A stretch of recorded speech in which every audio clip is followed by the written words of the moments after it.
tomemos el libro de Apocalipsis. Iniciamos la semana pasada un estudio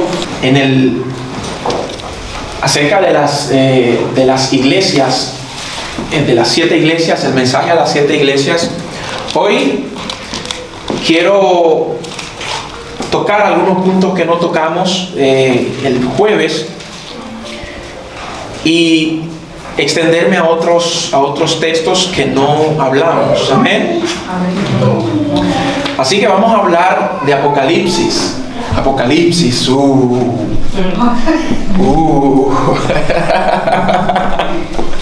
Hay mucha gente que le tiene miedo al Apocalipsis.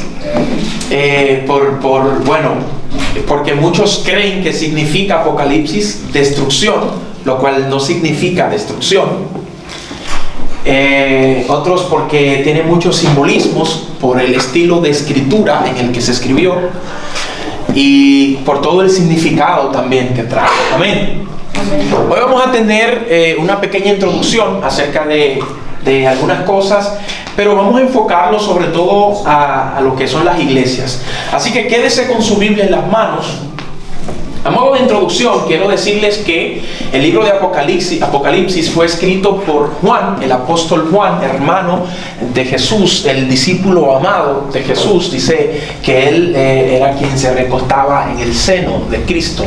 Por eso le decían el discípulo amado, porque era, si le decimos en un buen dominicano, o un buen latino, por decirlo de alguna forma, era el discípulo el cariñosito, el que le tenía cariño a Jesús, ¿no? Porque estaba siempre cerca de él. Entonces, Juan fue a quien Jesús le reveló el libro de Apocalipsis. Apocalipsis significa literalmente revelación o develar, algo que está oculto o velado. Amén. Entonces, literalmente Apocalipsis no significa destrucción, aunque en realidad el contenido del libro sí tiene algunas que otras destrucciones, pero no significa destrucción, sino revelación.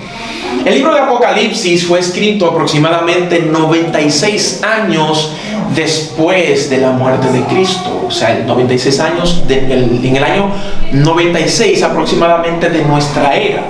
Amén. Amén. En este tiempo, Juan, el apóstol Juan, era quien estaba a cargo de las 7 iglesias.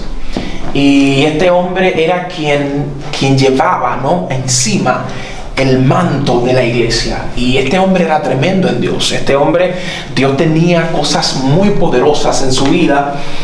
Y precisamente en ese tiempo en el que estaban siendo oprimida la iglesia, estaban matando a los cristianos, estaban haciéndole un sinnúmero de cosas, porque se había levantado un emperador llamado Domiciano, que fue uno de los más crueles registrado por la historia, emperador romano. Recuerden que después que Cristo murió, aproximadamente 40 años después de Cristo, ellos conquistaron Israel, destruyeron el templo, como Cristo lo profetiza en el libro de Mateo, capítulo 24.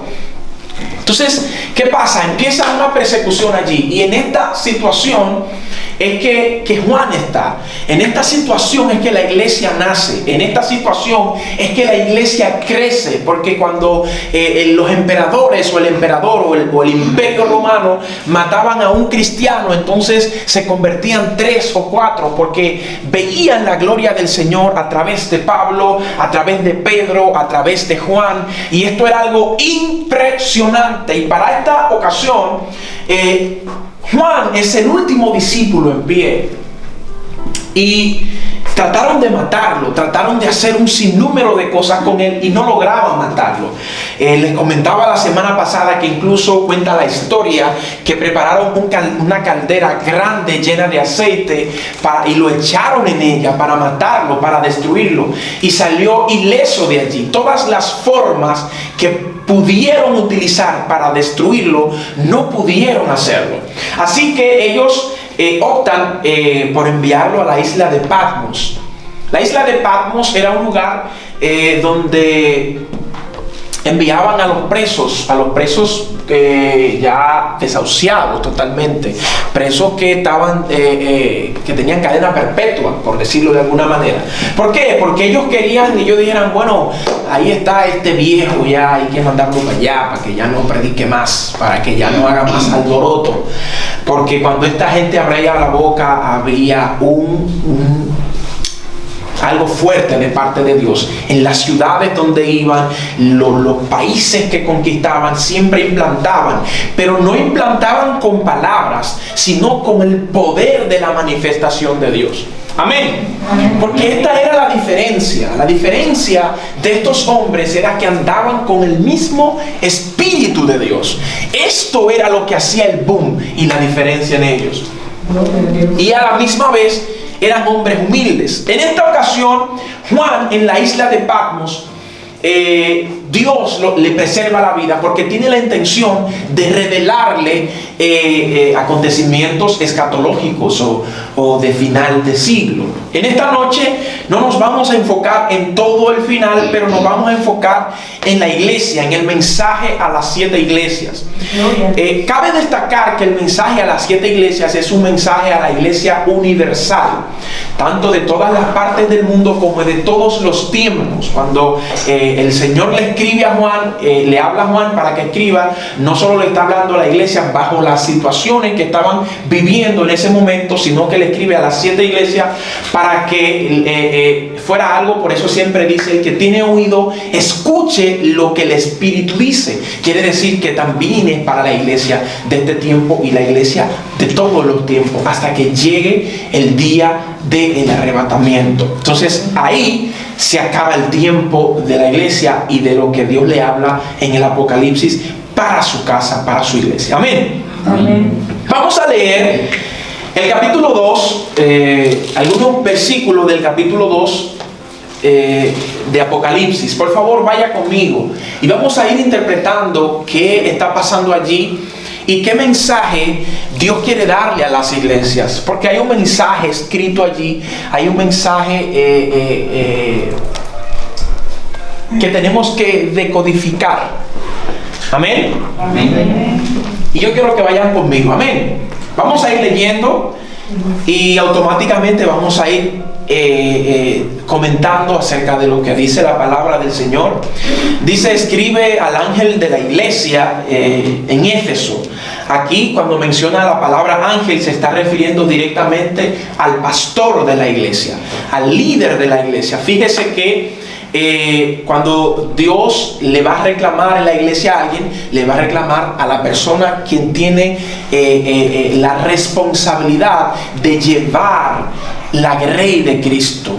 Es el pastor, es el que tiene la responsabilidad de llevar el rebaño de Cristo a un lugar que tenga pasto, que es a Cristo mismo, para que puedan ser alimentados. Escucha algo: el pastor tiene 3 características o 3 funciones específicas, que es guiar. El pastor debe de guiar, debe de alimentar, pero también debe de proteger a sus ovejas. Entonces ese es el cometido. Por eso, cuando Dios habla, le dice a Juan que escriba, le dice: el mensaje es para el líder, porque él es el que lleva, él es el que lleva la directriz de donde van las situaciones, ¿no?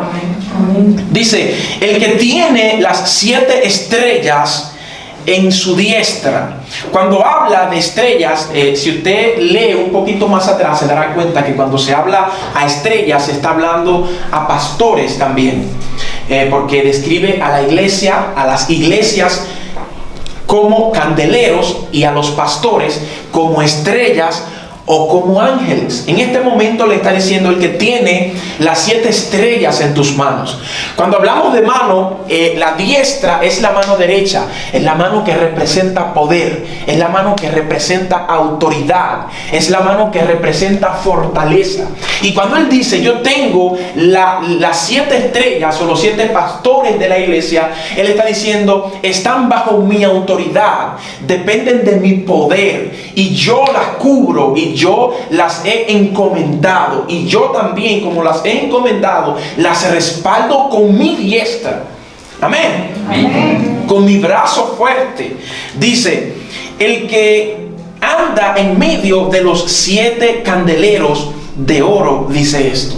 Ahora bien, ¿qué significa cuando él dice el que anda en medio de los 7 candeleros? ¿Qué son los 7 candeleros? Los 7 candeleros representan las iglesias. Recuerde que un candelero era un asunto como un cuerno que tenía como una mecha y entonces ahí prende, ¿no? La luz. Es para dar luz, el candelero es para dar luz. Entonces el candelero es simbolismo de las iglesias o de la iglesia. Entonces cuando él dice que él anda en medio de los candeleros, está diciendo yo ando en medio de mi iglesia. ¿Por qué razón Dios dice que anda en medio de la iglesia?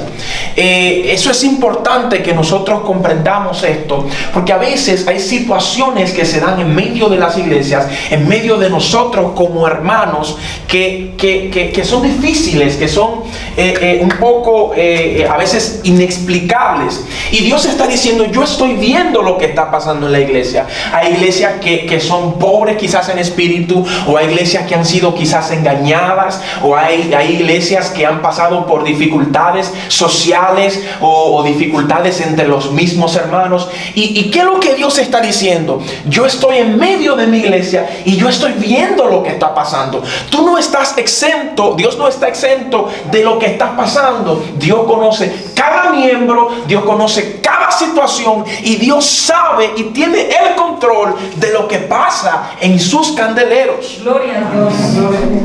Mi amado, aunque nosotros a veces pensemos que Dios no está en control y no está viendo, porque a veces vemos que pasan muchas cosas dentro de las iglesias y decimos, wow, pero ¿será que no es la iglesia de Dios? ¿O será que Dios no está viendo? No, hermano, sí Dios está viendo, pero Él está tranquilo viendo. Ahora bien, Él manda un mensaje y aquí comienza el mensaje. Le habla a Éfeso, es la primera iglesia. Éfeso, quiero hablarle un poquito acerca de Éfeso. En ese tiempo se le habla a Éfeso, fue la primera iglesia a la que se le habló, porque era la ciudad más importante, tenía el puerto más importante de lo que se conoce como Asia Menor, que en el día de hoy es Turquía. Todo lo que es Turquía en esa parte estaba geográficamente esparcida, estaban esparcidas las 7 iglesias. Entonces, cuando le habla a Éfeso, Éfeso precisamente está geográficamente en un lugar muy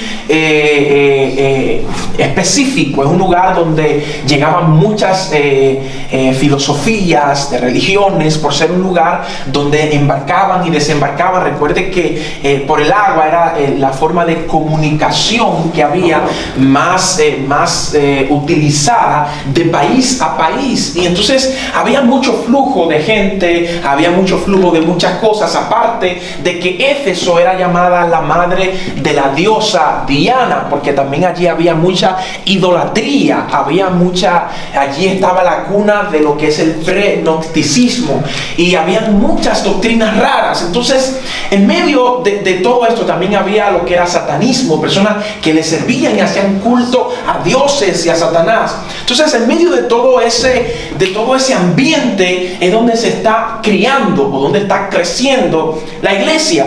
Y Dios le habla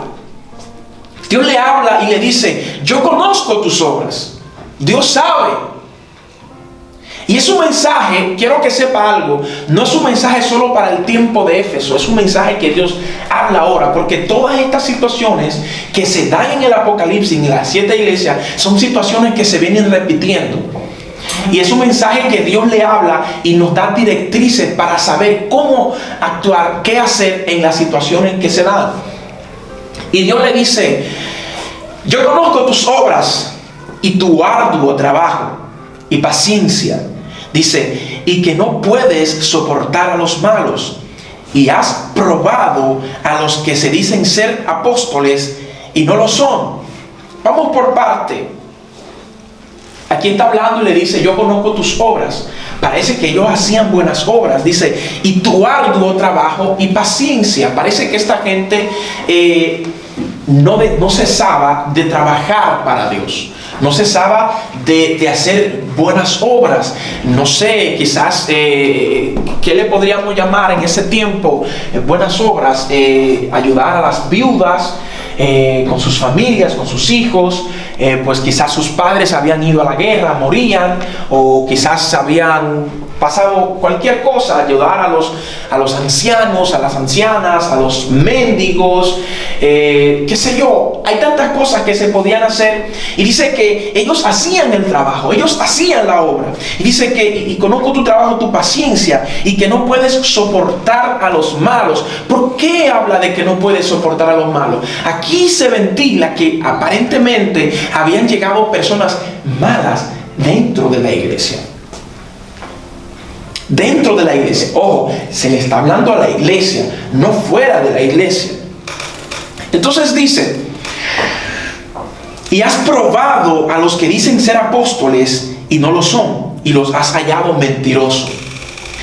¿Qué quiere decir esto? Hablamos la semana pasada en el estudio, cuando dice que has probado a los que dicen ser apóstoles y no lo son. No quiere decir que ellos cuando llegaron pusieron un test para ver si eran. No, sino que esta gente llegó a la iglesia, eran personas malas, que tenían malas intenciones, que tenían malos propósitos, y detractaron, dañaron, engañaron, mintieron y dejaron heridas dentro de la iglesia.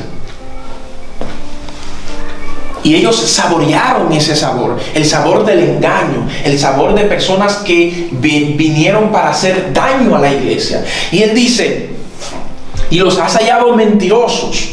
O sea, pudiste ver, pero a través de la experiencia. O sea, ellos llegaron, te engañaron y tú te diste cuenta que eran malos, que eran mentirosos, ¿no? Entonces sigue diciendo, dice: y has sufrido, y has tenido paciencia, y has trabajado arduamente a pesar de las dificultades que ellos estaban pasando con estas situaciones dentro de la iglesia. Ellos continuaron el trabajo. Dice: arduamente por amor de mi nombre, y no has desmayado. Gloria a Dios. Algo me gusta que Dios lo primero que hace es resaltar una buena cualidad de la iglesia. Una buena cualidad de la iglesia. Pero vamos a ver qué le dice: pero tengo algo contra ti, que has dejado tu primer amor. Wow. ¿Qué Dios está diciendo? ¿Qué se está ventilando dentro de la iglesia entonces? Estamos hablando de personas que viven una careta. ¿Por qué careta? Porque ellos sirven en la casa del Señor, pero no tienen una relación con el Señor de la casa. Amén. Ellos sirven porque han aprendido por muchos años, saben el coro que tienen que cantar en el momento que hay que cantarlo, saben la alabanza que hay que cantar, saben el versículo, pero no hay una vivencia interior en su corazón, no hay pasión por Dios, no hay conocimiento del Cristo en el cual está fundada la iglesia. Y lo que Dios le está diciendo a la iglesia en ese momento es: yo no quiero una careta en mi iglesia, yo quiero que primero amen al Señor de la iglesia para que puedan servir con amor, aleluya, en la obra del Señor. Amado, yo quiero que usted copie este mensaje y lo tenga muy claro. Amado, el primer amor no podemos perderlo. Esa pasión por Cristo, ese amor por su presencia, ese conocimiento de que Él está con nosotros a través de todas nuestras situaciones. Y aunque estemos en momentos difíciles, podemos llorar, pero podemos llorar en su presencia. Yo he vivido esto, yo he pasado por situaciones en que son difíciles, pero en medio de esa dificultad he sentido su diestra que me toca y me dice: hijo mío, estoy aquí. Y ese primer amor siempre lo mantiene vivo, porque las dificultades llegan, pero Él mantiene con su presencia el primer amor en mi corazón. Y eso es algo que nosotros tenemos que mantener. Amén. Entonces, ¿qué Dios le está diciendo a la iglesia? Iglesia, yo sé que has sufrido. Yo sé que han venido personas que han detractado tu confianza. Entonces ahí está el problema. A veces, mis amados, cuando sufrimos algo, hay dos opciones. La primera, usted perdona y continúa. Amén. Amén. O usted puede separarse. Y cuando nos separamos, entonces esto hace que el primer amor vaya saliendo de nuestras vidas. Entonces, ¿qué va a pasar cuando nosotros no abrimos nuestros corazones? Que el primer amor se apaga y vamos a estar en la iglesia, pero el Padre de las luces, el eterno, el poderoso, no va a estar en nosotros. Amén. Entonces, ¿qué Dios le está diciendo a la iglesia? Mi amado, tú has dejado el primer amor porque estás arraigado en algo que pasó en el pasado. Alguien vino y te engañó. Alguien te prometió tal o cual cosa. Yo no sé cuál fue la situación que pasó. No sé cuál es cómo se desenvolvieron. Pero había una situación que estaba apartando a esta iglesia del primer amor. Amén. Mi amado, esto es lo más triste. Y quiero motivarles, mis amados, de todo corazón. Vivamos un evangelio puro. Vivamos un evangelio de relación con Dios. Amén. Vivamos un evangelio en el que Él es el centro. No el que tengo que ir al culto porque el pastor predica bonito. No es porque tengo que ir a escuchar a Marcelo o al hermano Sergio. No es porque yo tengo la costumbre de ir el sábado en la noche a la iglesia. Yo quiero ir a la iglesia el sábado en la noche porque cuando yo entro en esa puerta, su presencia me llena. Aleluya. Y cuando yo salgo de esas puertas, aleluya, cuando el enemigo viene a mí a traerme tristeza, yo le digo, para allá, porque yo vengo lleno de la presencia del Señor. Cuando Él viene a traer dificultades a nuestros hijos, le decimos, aleluya, al enemigo, fuera de nuestros hijos, porque yo estoy lleno de la presencia. Cuando Él viene con cualquiera de sus artimañas, mi amado, nos encuentra lleno de su presencia. Amén. Mi amado, en su presencia acaba todo. En su presencia acaba todo. Por eso debemos de mantener esa llama prendida, encendida. Amén. Amén. Gloria a Dios. Entonces, Él le dice, recuerda por tanto de dónde has caído. Dice, y arrepiéntete. Y arrepiéntete, le dice. ¿Qué significa arrepentirse? ¿Debe un cristiano arrepentirse? Yo me arrepiento. Arrepentirse es dar la vuelta 90 grados, cambiar de rumbo, lamentar lo que hice mal, pero para comenzar a hacerlo bien. Amén. Y Dios le dice, mira de dónde has caído. Tú has caído de estar en mi presencia a ser un empleado. Es muy diferente ser hijo de Dios y estar en la presencia de Dios a ser un empleado sin paga. Amén. Porque caemos en monotonía, porque caemos en liturgia y en cosas que no tienen sentido, que no tienen vida de Dios. Mi amado, nada que no tenga vida de Dios en la iglesia, no lo haga. Todo lo que no lo lleve a una relación con el Padre Creador, rechácelo. Lo que necesitamos es estar enamorados de Él por la mañana, por la tarde, por el día, en la noche y a toda hora. Que todo lo que respire, decía el salmista David, que alabe a Jehová. Gloria al Señor. Que esa llama se encienda en nuestras vidas cada día. Entonces Él le dice a la iglesia, mira de dónde caíste y arrepiéntete y vuelve a hacer las primeras obras.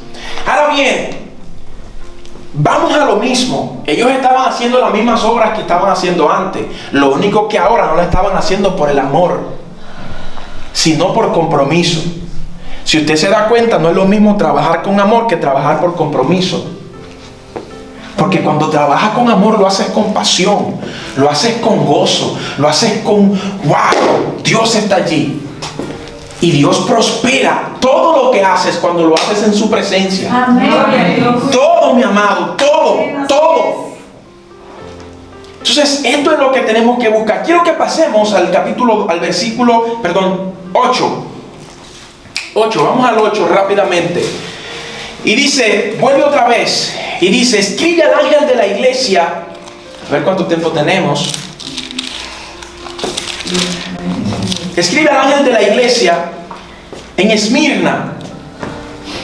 Dice, el primero y el postrero, el que estuvo muerto y vivió, dice esto. Quiero iniciar.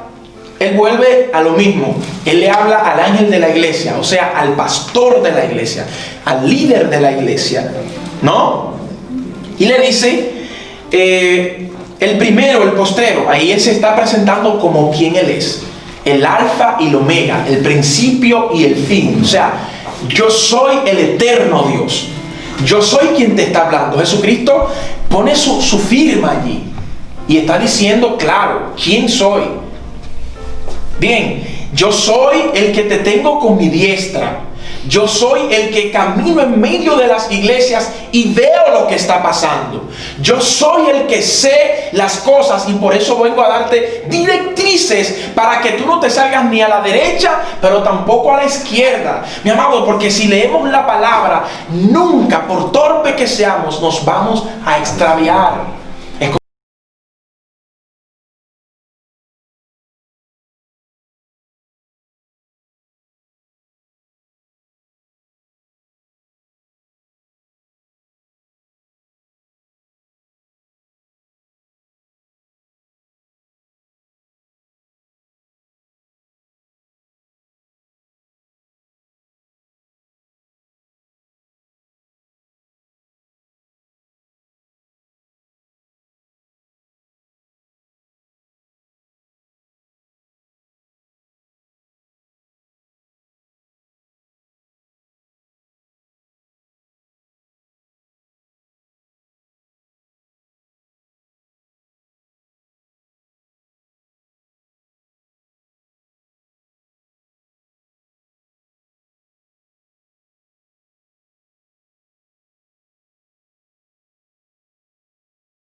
Riqueza de Éfeso.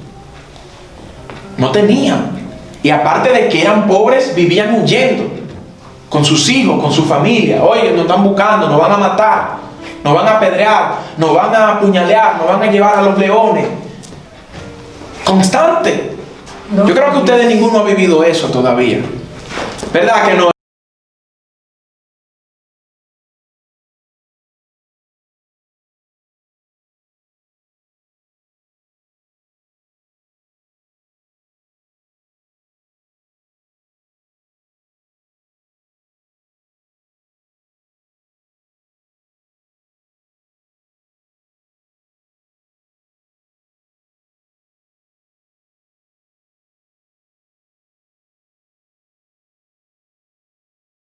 estamos viviendo en el mundo del materialismo, en el mundo del egoísmo, en el mundo del heroísmo y en el mundo de que yo quiero ponerme yo y que tú te quites tú y yo quiero tener la cámara y yo quiero ser yo.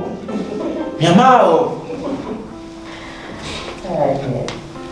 solamente buscamos las riquezas externas. Amén. Mi amado, y la gente está muriendo por dentro. La gente está muriendo de depresión. La gente está cayendo. Los matrimonios se están destruyendo. No hay perdón. No hay reconciliación. No hay... ¿Sabe lo que escucho? Lo que escucho en los TikTok. Gracias a Dios no tengo TikTok. Lo único que tiene es que dice... escuché uno el otro día ahí que decía... ¿cómo decía? De que si yo qué, que si ya yo te boté, que qué es lo que yo voy a coger cosas que no sirven. Amado, sí, nos reímos, pero esa es la filosofía que está destruyendo nuestra sociedad. Amén. Esa es la filosofía que está destruyendo nuestra sociedad, las redes sociales Amén. y todas estas cosas. Y somos millonarios. Hoy mi hijo, Juan Paul, tiene lo que yo soñé tener cuando era niño. Lo que no tenían esta gente. Pero por dentro están vacíos. Amén. No tienen amor, no tienen nada. Están depresivos, ganan cierta suma de dinero y quieren más dinero, más esto, más lo otro, más like, más esto. Pero están vacíos por dentro. Porque están buscando la aprobación del mundo. Están buscando la aprobación de la gente. Están buscando la aprobación de sus hermanos, de su primo, de la gente de Asia, de Europa. Yo quiero la aprobación. Pero Dios hace así. Amén. Amén. ¡Wow! ¡Qué iglesia! Dios le dice, tú eres pobre económicamente, pero rica. Mi amado, la aprobación que tenemos que buscar es la del cielo. Mi amado, cuando nosotros encontremos que Dios diga más bien, pues entonces vamos bien. Porque a Él es que tenemos que adorar. A Él es que tenemos que agradar. A Él es que tenemos, mis amados, que hacer sentir bien. Porque nadie nos ayuda cuando no estamos en buenas posiciones. Cuando estamos perdidos, caídos, depresivos. Nadie. ¿A quién aclamamos? A Él. Entonces a Él es a quien tenemos que agradar, que bendecir, que exaltar y que ayudar. Aleluya. Denle un aplauso al Señor.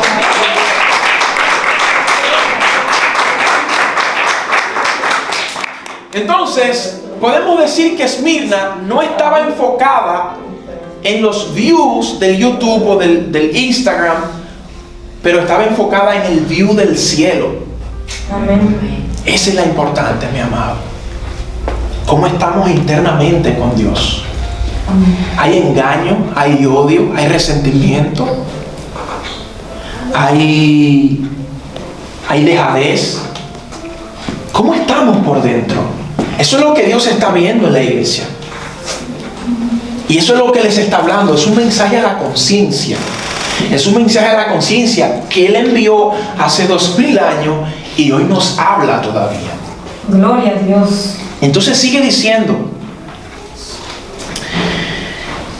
y la blasfemia de los que dicen ser judíos y no lo son, y la sinagoga de Satanás. ¿Por qué menciona la sinagoga de Satanás? En esas áreas había mucho satanismo y adoración a los ídolos, a los seres.